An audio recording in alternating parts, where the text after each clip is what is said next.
ಎಲ್ಲಿರಬೇಕು ಅಂತಕ್ಕಂಥದ್ದನ್ನು ತೀರ್ಮಾನ ಮಾಡೋರು ರಾಜ್ಯದ ಜನತೆ.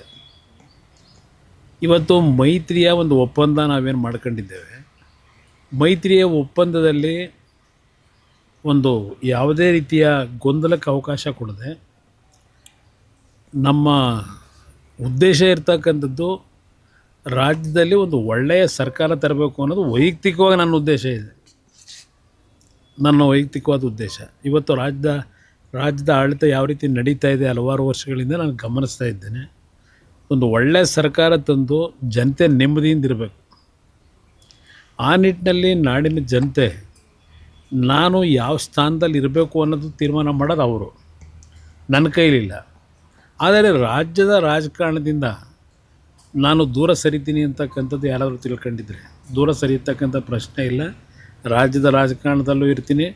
ಕೇಂದ್ರದಲ್ಲಿ ಗೌರವಾನ್ವಿತ ಪ್ರಧಾನಮಂತ್ರಿಗಳು ಏನೋ ಒಂದು ಹುದ್ದೆ ಕೊಟ್ಟಿದ್ದಾರೆ. ಆ ಎರಡೂ ಇಲಾಖೆಯಲ್ಲಿ ದೇಶದಲ್ಲಿ ಪ್ರಾಮಾಣಿಕವಾಗಿ ನನ್ನ ಕೈಲಿದ ಮಟ್ಟಿಗೆ ಎರಡೂ ಇಲಾಖೆಯಿಂದ ಒಳ್ಳೆಯ ಉತ್ತಮವಂಥ ಕೆಲಸಗಳನ್ನು ಮಾಡಲಿಕ್ಕೆ ಈಗಾಗಲೇ ಒಂದು ಫೌಂಡೇಶನ್ ಏನು ಹಾಕಿದ್ದೇನೆ. ಆ ಕೆಲಸದಲ್ಲಿ ಯಶಸ್ಸನ್ನು ಕಾಣಬೇಕು ಅನ್ನೋದು ಒಂದು ಭಾಗ. ರಾಜ್ಯದ ರಾಜಕಾರಣಕ್ಕೆ ಯಾವ ಸಮಯಕ್ಕೆ ಬರಬೇಕು ತೀರ್ಮಾನ ಬರ್ತಿರೋ ಒಟ್ಟು ಬರಲೇಬೇಕಾಗತ್ತಲ್ಲ. ಅದರಿಂದ ನೋಡೋಣ ಎಲ್ಲಿರಬೇಕು ಅಂತಕ್ಕಂಥದ್ದನ್ನು ತೀರ್ಮಾನ ಮಾಡೋರು ರಾಜ್ಯದ ಜನತೆ.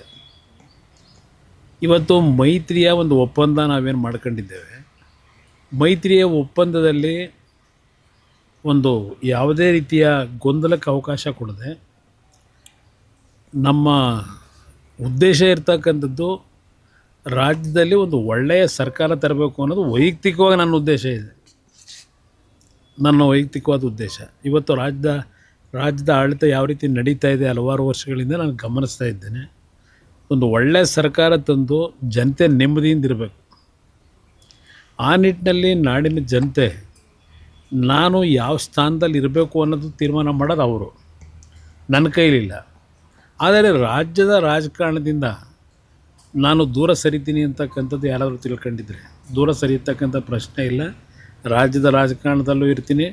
ಕೇಂದ್ರದಲ್ಲಿ ಗೌರವಾನ್ವಿತ ಪ್ರಧಾನಮಂತ್ರಿಗಳು ಏನೋ ಒಂದು ಹುದ್ದೆ ಕೊಟ್ಟಿದ್ದಾರೆ.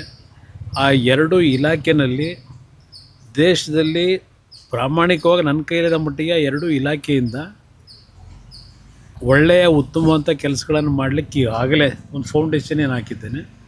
ಆ ಕೆಲಸದಲ್ಲಿ ಯಶಸ್ಸನ್ನು ಕಾಣಬೇಕು ಅನ್ನೋದು ಒಂದು ಭಾಗ.